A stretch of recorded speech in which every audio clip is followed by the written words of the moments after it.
4. Mrs. Dalloway.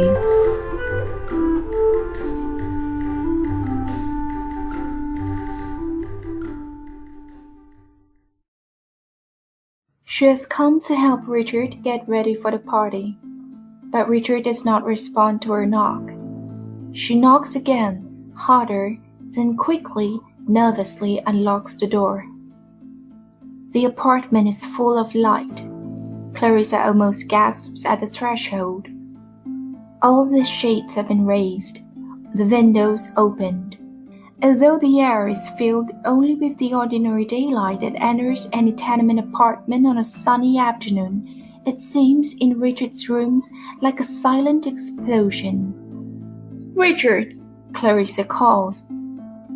"Mrs. Dalloway. Oh, Mrs. Dalloway, it's you."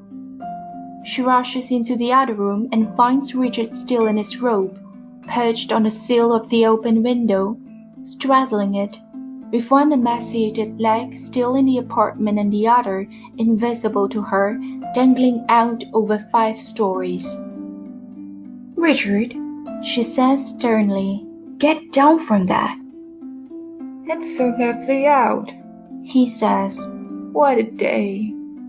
He looks insane and exalted, both ancient and childish, astride the windowsill like some scarecrow equestrian, a park statue by Giacometti. His hair is plastered to his scalp in some places, jutting out at sharp, rakish angles in others. His inside leg, bare to mid-thigh, blue-white, is skeletal but with a surprisingly solid little fist of calf muscle still clinging stubbornly to the bone. "You're terrifying me," Clarissa says. "I want you to stop this and come inside, now." She moves toward him and he raises his inside leg to the sill. Only the heel of that foot, one hand, and one fleshless buttock remain in contact with the battered wood. Richard says, "I took the Xanax and the Ritalin. They work wonderfully together. I feel wonderful. I opened all the blinds, but still I found I wanted more air and light. I had a hard time getting up here, I don't mind telling you." "Darling, please, put your leg back down on the floor. Will you do that for me?" "I don't think I can make it to the party," he says. "I'm sorry." "You don't have to. You don't have to do anything you don't want to do." "What a day it is. What a beautiful, beautiful day." Clarissa draws a breath, and another. She is surprisingly calm. She can feel herself acting well in a difficult situation, but at the same time is removed from herself, from the room, as if she is witnessing something that's already happened. It feels like a memory.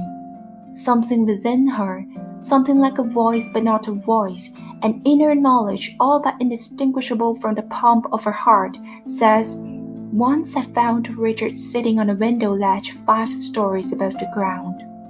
She says, "Get down from that, please." Richard's face darkens and contracts, as if Clarissa has posed him a difficult question. "Get down from there," Clarissa says. She speaks slowly and loudly, as if to a foreigner.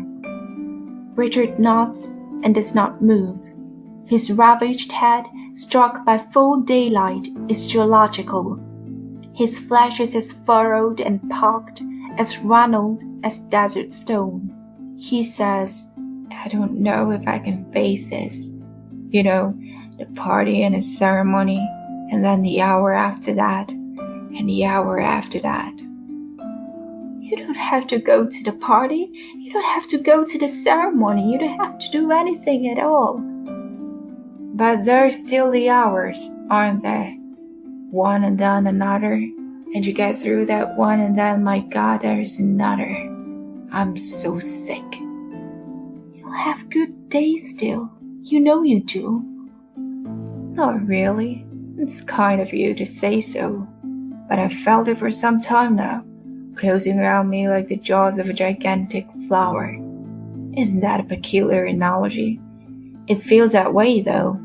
It has a certain vegetable inevitability. Think of the Venus flytrap. Think of kudzu choking a forest. It's a sort of juicy, green, thriving progress toward, the green silence. Isn't it funny that even now it's difficult to say the word death? Are they here, Richard? Who? Oh, the voices. The voices are always here. I mean, are you hearing them very distinctly? No, I'm hearing you. It's always wonderful to hear you, Mrs. Dalloway. Do you mind that I still call you that? Not at all. Come inside, now. Remember her? Your alter ego? Whatever became of her? This is her. I'm her. I need you to come inside, will you please? It's so lovely here. I feel so free. Will you call my mother? She's all alone, you know. Richard, tell me a story, all right? What kind of story? Something from your day, from today. It could be the most ordinary thing. That would be better, actually. The most ordinary event you can think of. Richard, anything at all. Well, this morning, before I came here, I went to buy flowers for the party. Did you? I did. It was a beautiful morning. Was it? Yes, it was beautiful. It was so fresh. I bought the flowers and took them home and put them in water. There, end of story. Now come inside. Fresh as if they shoot the children on a beach. Richard says. You could say that. Like a morning when we were young together. Yes, like that. Like the morning when you walked out of that old house. When you were 18 and I just turned 19, hadn't I? I was a 19-year-old and I was in love with Louise and I was in love with you. And I thought I'd never seen anything so beautiful as the sight of you walking out of a glass door in the early morning, still sleepy, in your underwear. Isn't it strange? Yes, Clarissa says. Yes, it's strange. I've failed. Stop saying that. You haven't failed. I have. I'm not looking for sympathy, not really. I just feel so sad. What I wanted to do seems simple. I wanted to create something alive and shocking enough that it could stand beside a morning in somebody's life. The most ordinary morning. Imagine trying to do that. What foolishness. It isn't the least bit foolish. I'm afraid I can't make it to the party. Please don't worry about the party. Don't think about a party. Give me your hand. You have been so good to me, Mrs. Dalloway. Richard. I love you. Does that sound right? No. Richard smiles. He shakes his head. He says, I don't think two people could have been happier than we have been. He inches forward, slides gently off the sill, and falls. Clarissa screams. He seems so certain, so serene, that she briefly imagines it hasn't happened at all. She reaches a window in time to see Richard still in flight, his robe billowing, and it seems even now as if it might be a minor accident, something reparable.